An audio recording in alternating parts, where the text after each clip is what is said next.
Okay, I want to talk about playing chords on the guitar.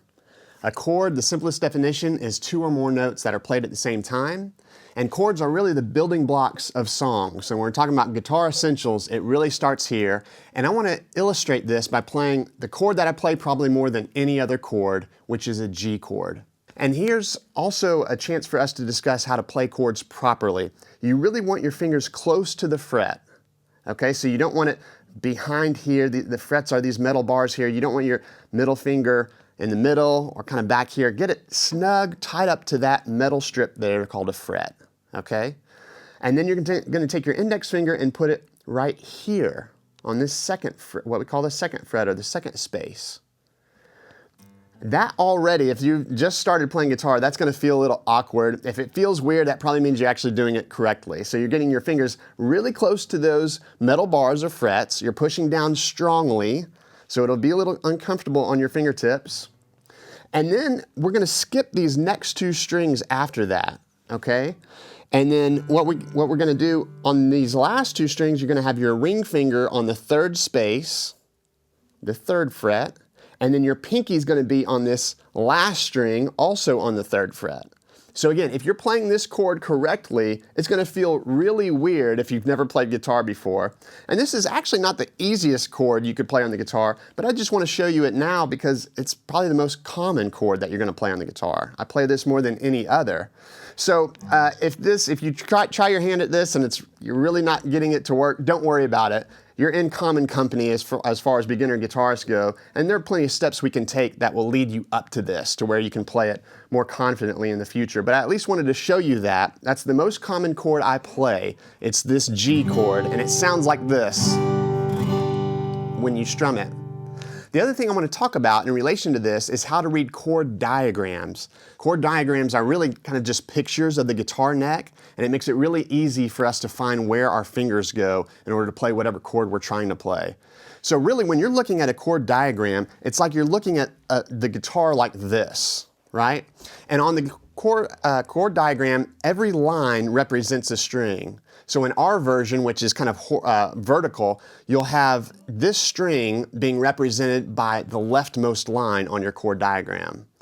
And then the line to the right of it is this string, and so on and so forth. So it's a very kind of a pictorial way of notating where you're going to play on the guitar neck. So let's use the chord diagram to illustrate how we're playing this G chord. You're going to play the third space, so you're going to see a dot on this third space in your chord diagram. And that means you're going to play this note right here on this top string. Then you're going to play the second space. We said you're going to play that with your index finger. So you have the middle finger playing this third one, the index finger playing the second one. And then on the chord diagram, when you see a 0 written above the line, that means you're going to play the string, but you're just not going to have any fingers on it. So these next two strings I'm going to play, but I'm not pushing down my fingers on any of those spaces or frets.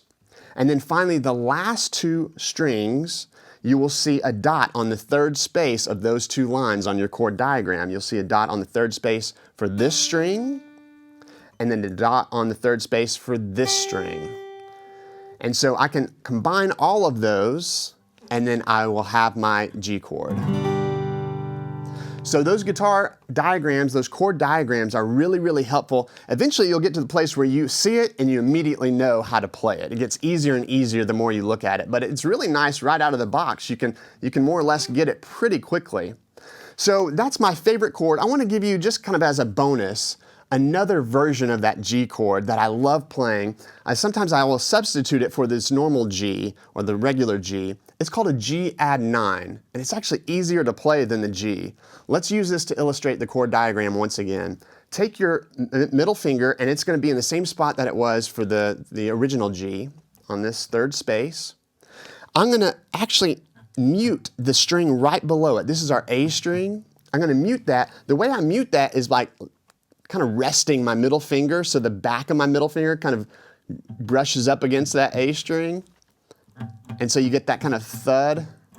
So I have that thud. And then this string below it is going to be open, so you'll see a 0. And then I'm going to take my index finger and play this second fret of this. It's the third string from the bottom or the third string from the right or the third line from the right if you're looking at the chord diagram, right? So that gives me, and then finally the last note that I'm going to play is this string right here, what we call the B string, and that also is open. So you'll see a 0 above that line on the chord diagram. See that? A beautiful substitution for the G. So sometimes songs will call for the G, but other times they'll call for something more interesting, and that's my go-to choice for when I'm substituting for the G chord. So there you have it. There's a nice, concise explanation of the chord diagrams, and if you can learn that G chord, you'll be playing that more than any of the other chords that you learn on the guitar.